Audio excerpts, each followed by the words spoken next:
Hello, everyone. Welcome to Jamaica 411. Thank you so much for joining me today. I'm your host, Michelle Stern.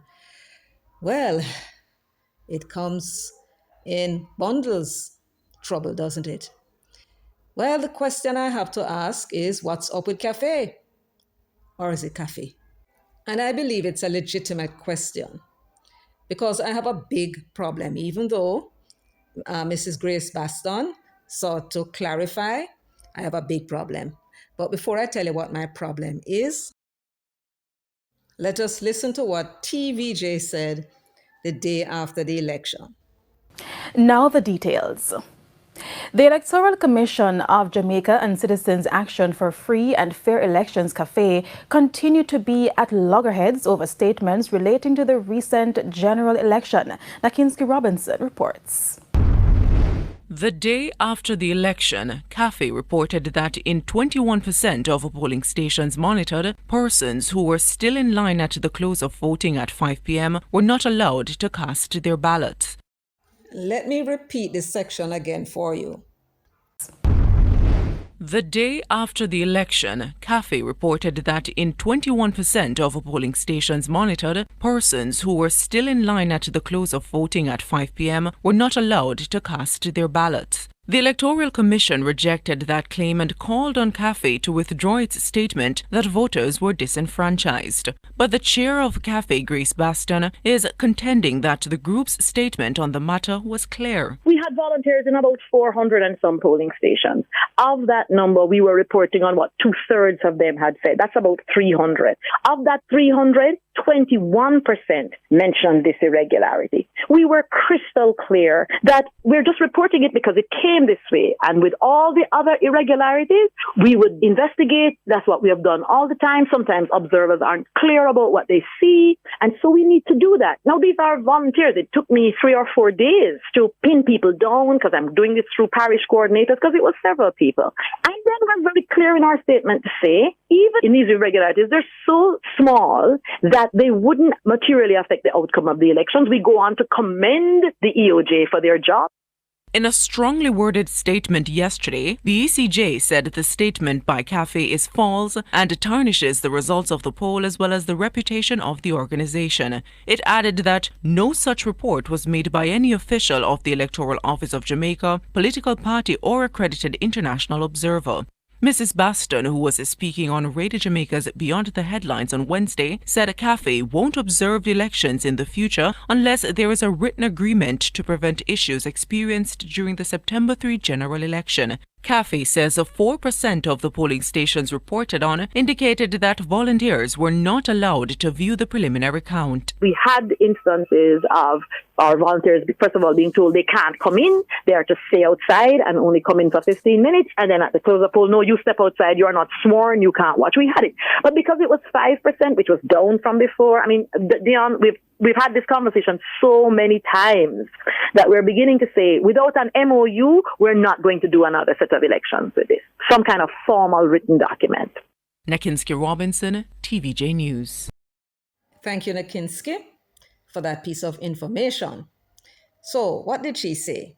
That CAFFE reported that in 21 of the polling stations monitored, persons who were still in line at the close of voting at 5 p.m. were not allowed to cast their ballots. They reported that to the press, to the entire Jamaica. What is it that they meant? She said that there were 400 or so volunteers, and they were at the polling stations, 400 polling stations. They were reporting on, that is, CAFFE was reporting what two-thirds of them said.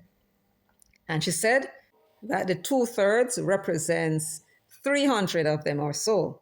And it was 21% of that 300 that reported irregularities where they were monitoring. Now, I have a problem, as it turned out, now that I mention it, more than one. First of all, she must have figures. Grace Baston is not no dibby-dibby person. You might be asking, who is she? She was the principal of 2 major high schools in Kingston. First, she was at Alpha Academy between the years 1994 to 2000. and then she was the principal for Campion College. And up to 2018, she was still the principal, so she was there for quite some time. So she can do maths, I am sure. What we needed from her were figures, not this inflammatory percentage, which gives the impression that a little over 1/5 of the polling station, because that is how it reads, She's now clearing it up to say that what she had said was crystal clear. But as you heard for yourselves, TBJ News was reporting it similarly to what it was that Nationwide had said, that it was 21%, right? They said, in fact, CAFFE reported that in 21% of polling stations monitored.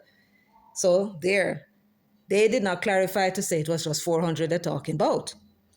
But even so, it still said it was 21%. And if they had mentioned the number, it would sound as if it was 21% of 400. No, we are happy for the clarity. So we needed figures. How many of the polling stations that were affected, according to what was reported to her? Well, she said the 2/3 of the volunteers represented about 300. 21% of the 300 works out to 63. So in 63 polling stations that were being monitored, she's saying that her volunteers reported that persons were standing in line at 5 p.m. and they were turned away. They were not allowed to go and vote. Now, let us read what it is that RGR News said. Here is RGR reporting CAFFE concerned some electors not allowed to vote despite being in line by close of poll.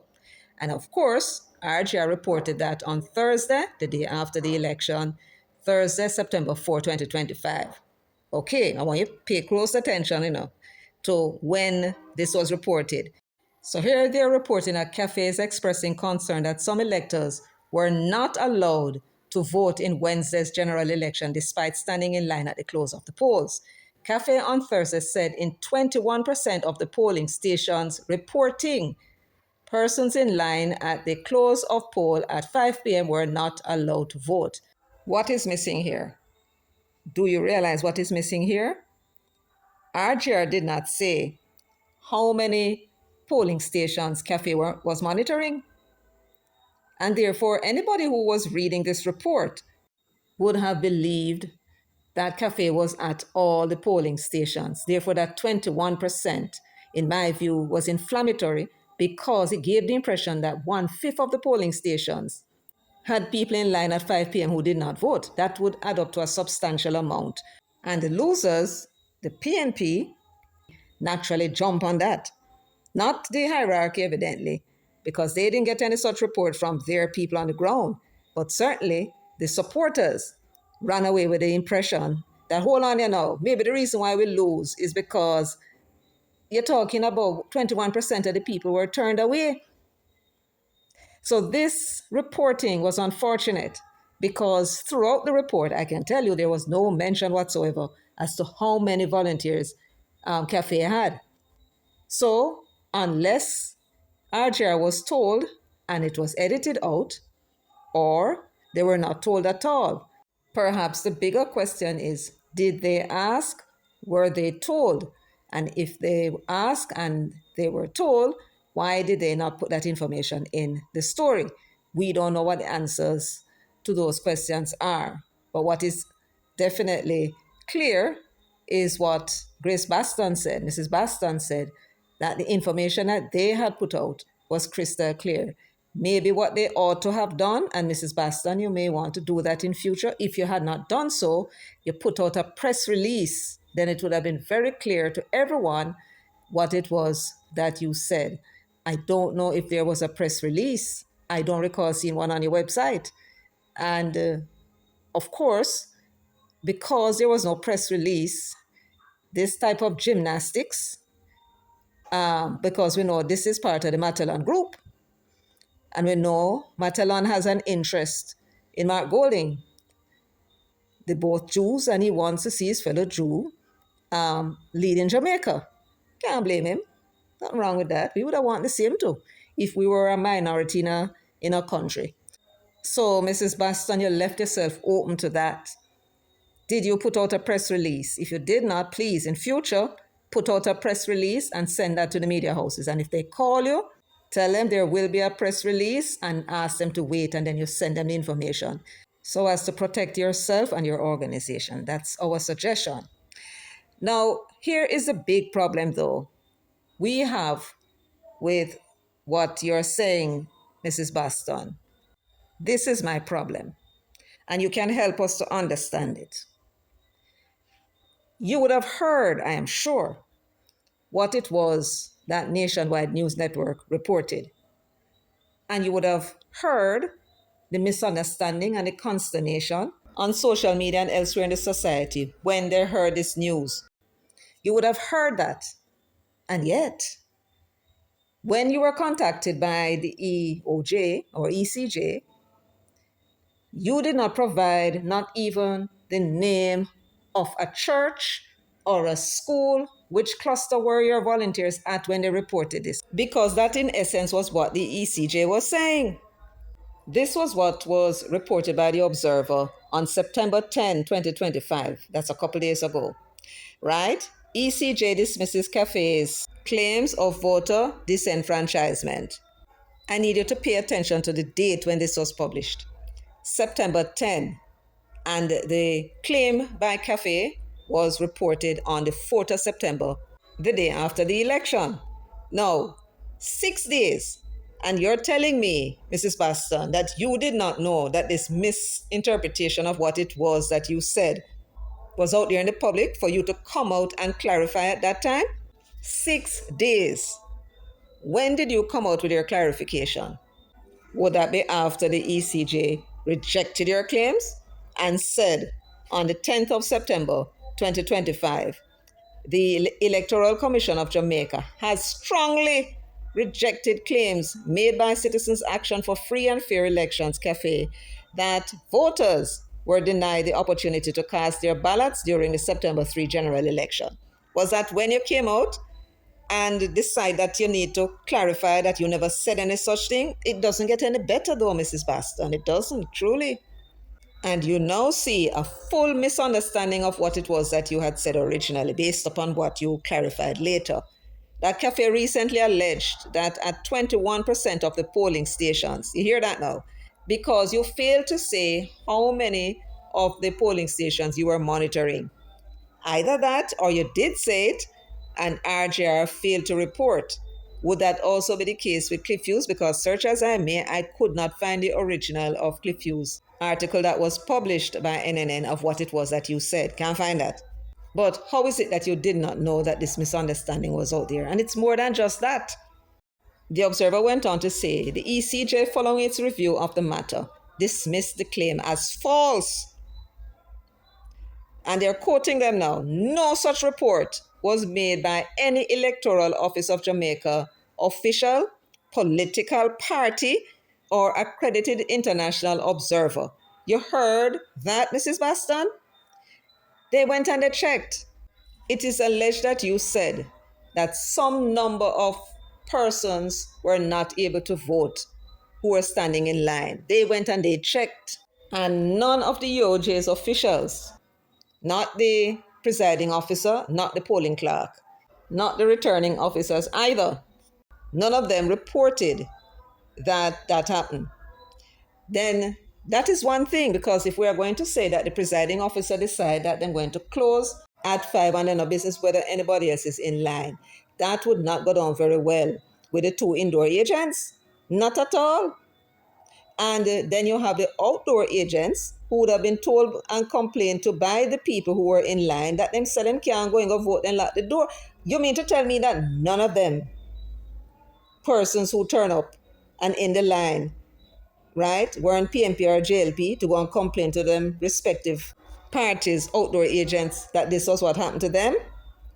ECJ is saying, Mrs. Baston, that they had no report whatsoever coming out of any one of the polling station, polling divisions, cluster.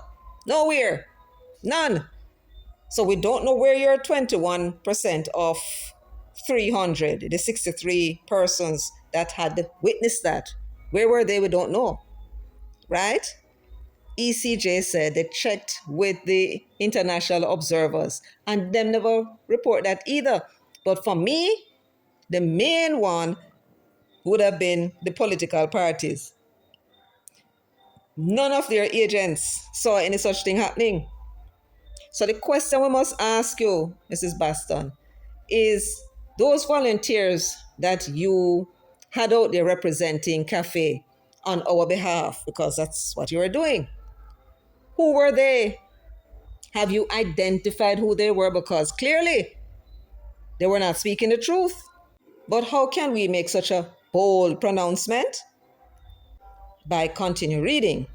It says, the commission said in a statement on Wednesday, adding that CAFFE had failed to provide any proof despite being asked to substantiate its assertion. So after they heard this report that was made by CAFFE, they asked for the proof because they're going to need to determine whether this irregularity, and it would be an irregularity, would have had an effect upon the outcome of the elections. So they ask you for proof. In other words, Mrs. Baston, they ask you simple questions.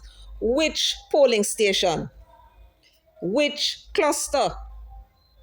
None of your people didn't tell you that they were at St. Mary's cluster in Jerusalem, and this is what they saw. They never tell you that they were at the halfway tree primary school, and this is what they saw. You mean to tell me that the 21%, 63 people that you reported observed these strange happenings, right? People never get a chance to vote in 63 polling stations that they observed. And you could not tell the ECJ that it happened at Excelsior High School?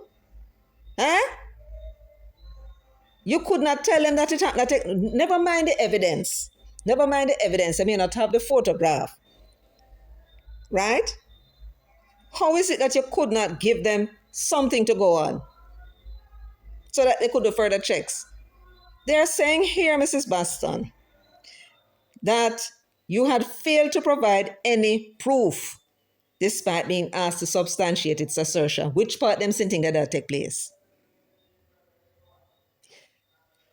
How did you come to make such a statement in the first place? We're not accusing you of anything, because we're sure something went wrong, right? An election was coming up, you asked for volunteers. What kind of background checks you did?